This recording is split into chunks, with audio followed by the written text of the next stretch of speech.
Hello and welcome to the Fishing Guide Podcast. I'm your host, Brad Wiegmann. Special guest in the house, Becky Roark is in the house, and she's from Beaver Watershed Alliance. That's a lot.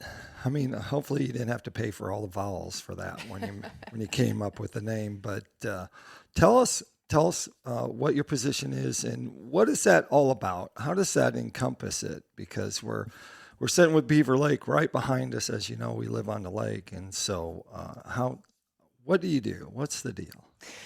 Well, glad to be here, Brad. Thank you. I'm Becky Roark, Executive Director for the Beaver Watershed Alliance, and we're a nonprofit watershed group working up here in Northwest Arkansas to really help protect Beaver Lake, and that includes all the water and lands that drain to it.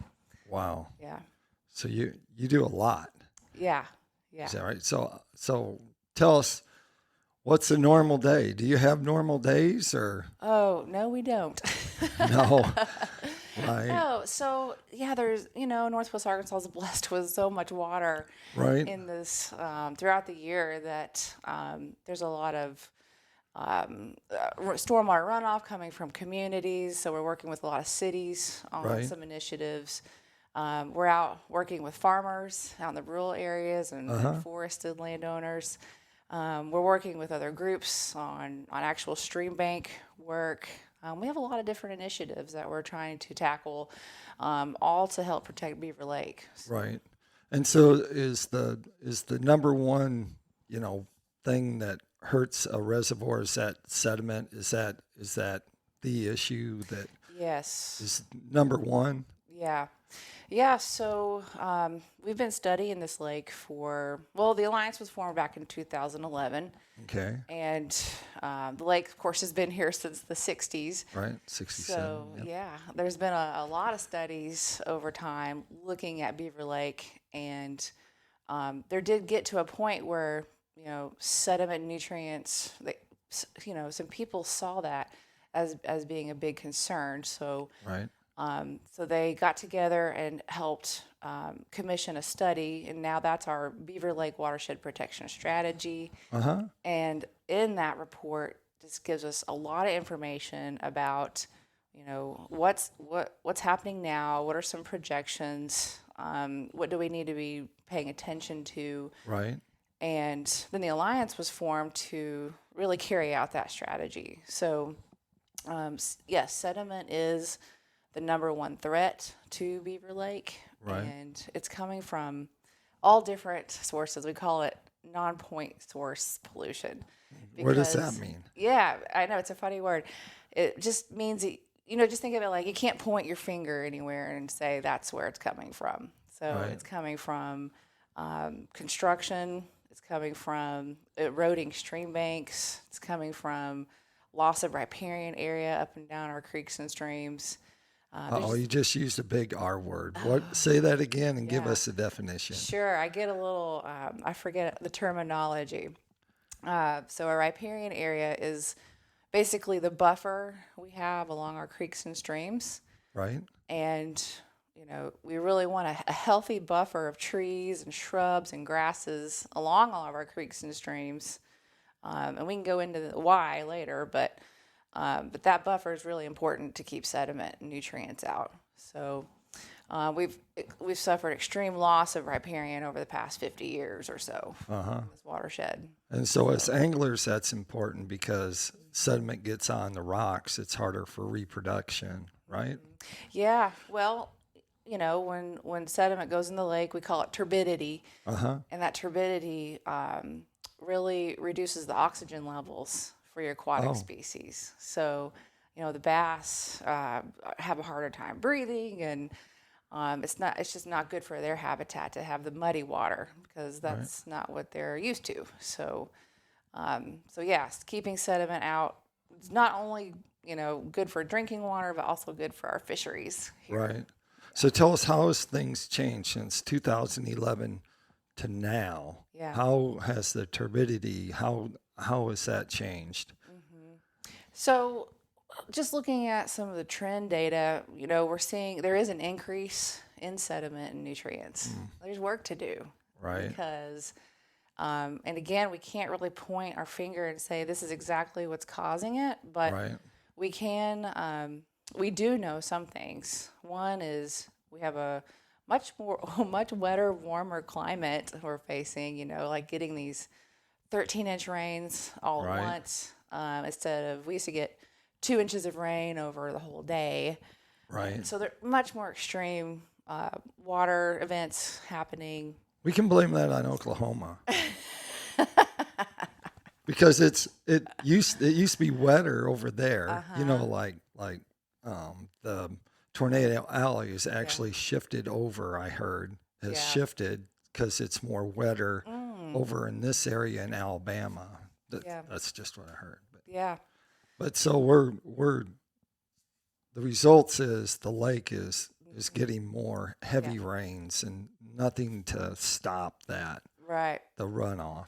Yep. And as you guys know, Northwest Arkansas is blowing up. We have over 30 people moving here per day. Lots of roads and schools and buildings and infrastructure going in, which is great for the region. But what that also causes is a lot of runoff, a lot of stormwater runoff. So you have,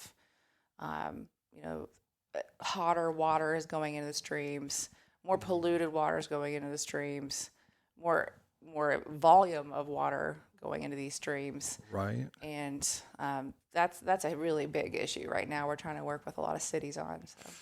So the water was clear in the past, and so they have a new water treatment facility basically in Fayetteville, right? Didn't they put that in like 15 years ago or so? Somewhere around there. For wastewater treatment? Yeah, I think so. Yeah. Yep. So. Yep. We only have two in this watershed. We have the Nolan plant. Yeah. And one in Huntsville. Right. So most of the bigger ones are over in the Illinois River watershed side. So we're talking about watershed. Give us an idea how broad an area we're talking about, from what town to what town. Yeah, it's huge. South and I always keep this Post-it here because it reminds me how big this watershed is. It's 766,000 acres, 1,200 square miles. So what's really cool about this watershed is, a lot of time, out in the west, you have mountains that snow melt, the water flows down, and then that forms your waterways. But here in the Ozarks and the Boston Mountain, which is also part of this, the water actually springs up from the ground.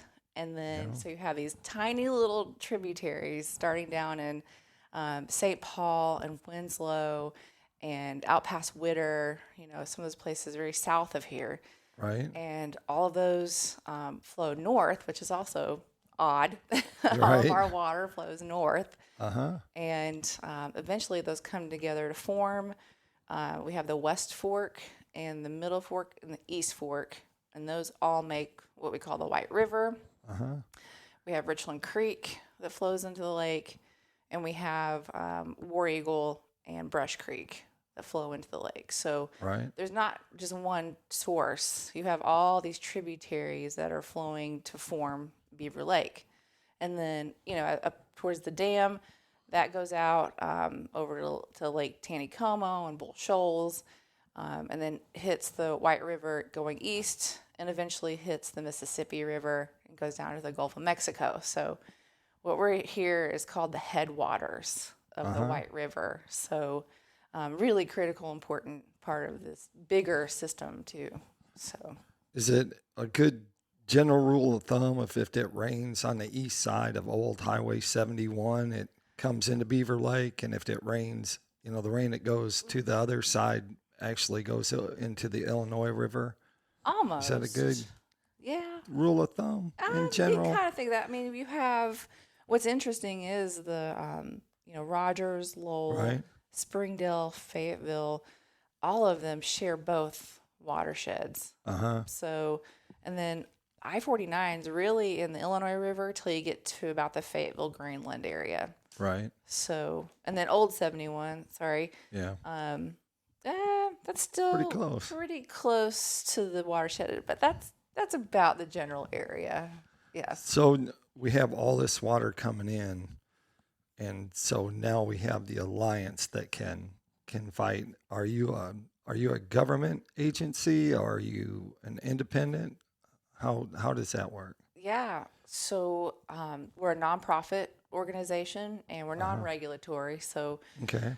we don't, tell anybody what to do, but we offer suggestions of here's things you can do. Here Right. are some programs out there. There's a lot of people we're working together. Beaver Water District, our drinking Right. water Uh-huh. utilities, one of our biggest partners. We have a source water protection um, uh, fee that they actually help to fund source water protection Oh, projects right. through us and other organizations. Um, and we work with Arkansas Game and Fish Commission. You may have Right. seen some of the habitat sinking the cedar Yep. trees and all that. U.S. Fish and Wildlife, uh, a lot of different groups are all working together here. So we're not doing it alone, but really what we try to be is the liaison. So you have all these programs and all these funding for private landowners, Right. and what we take the guesswork out of figuring out, who to talk to for what. So whatever your concerns are, if you have erosion happening on your property or flooding or stream bank erosion, or you just want to do some conservation practices, or maybe you see something that shouldn't be going on, call us. We have a resource for that. Uh-huh. So, yeah. And so we had the map here, and it shows a lot of this whole area. And you talked about the size and everything in the water, and that things have changed accordingly. What's your outlook? Like, if you had to make a thought into the next coming year or so, how do you look at protecting the watershed? Like what Yeah. is there? You have projects that you're working on Yeah. that go to that. So we're really just driven by the data. Uh huh. So the data is showing us that the War Eagle area Right. is producing a lot more sediment. So Yep. we're switching a focus to doing a lot of War Eagle projects, Uh huh. like restoration projects and Right. up and down the War Eagle. The West Fork still has some impaired waterways. We're really driven by the impairments of the watershed, Which and means. so every stream is monitored to meet certain standards for the state. Uh huh. And when they don't meet those standards, they go on this it's called a 303D list. Right. And if they're on the 303D list, that means that you could be on your way to having some more regulations, Uh huh. TMDLs, which are total maximum daily loads. I'm sorry, this is a No, lot of that's new all right. terminology, but if they get on this list, it can be a bad thing. And Right. it's really hard to get a segment off of that list unless you're doing a lot of conservation practices to reverse the sediment and nutrient inputs. So you're getting all this data. You have some very talented people that work with you, and of course, we're going to let you give a shout out. But tell us, your staff, tell us, what they do, how their involvement is working with the watershed to make it better. Yeah. So we do. We have an amazing staff. Couldn't do this work without them. We have Larry Berry. He's our program director, and he's Okay. covering a lot of the War Eagle projects, working with farmers and ag producers. Okay. We have Daniel Haygood. He's our senior ecologist, and he is just so talented with forest and wildlife management. Is he the one that was wrangling pythons in Florida? Yes, that's See, him. it's cool. You just need to go to their website and check out that guy's bio. It's like, Yeah. wow, he's a crocodile Dundee He is. here, living here in Arkansas. He is. Yeah, you should see some of the skins he has. It's wild. And who else do you have? We have Emily Finley. She's our urban watershed specialist. So if you're in a city area, then she's the person to talk to about getting help with programs and things. Then we have our finance manager, and we have Kendall Hahn, who's our watershed specialist. And Kendall's background is in karst, like cave Right. systems Wow. and geomorphology. So she's helping us really learn more about that. And then I have an outreach coordinator we're actually getting ready to hire. Or we have There you go. offered her the job. We hope she'll be starting with us in a couple weeks. How about caves? Is there a lot of caves on the lake? Yeah, I mean, yeah. what's the deal with caves? Can you go in them? Can you explore, or is it no?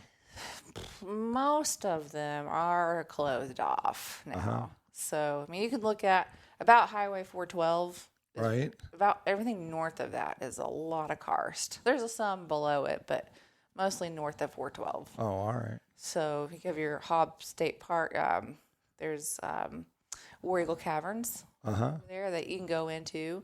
Right. But a lot of the caves on private properties, some of those are still open, but most of them have been closed off to protect some endangered species of bats. So, Right. yeah. There's a lot. So Hobbs Estate runs through there. Yeah. And they have a lot of area.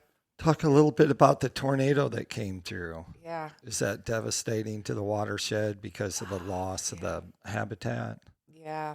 Yeah. That was awful. First thing we saw was just, pictures of War Eagle Mill. Right. If you go down there now, it just looks like it was put in a blender. Huge loss of the riparian area. A lot of those big trees are gone. And War Eagle Cavern, huge loss there. A lot of trees down.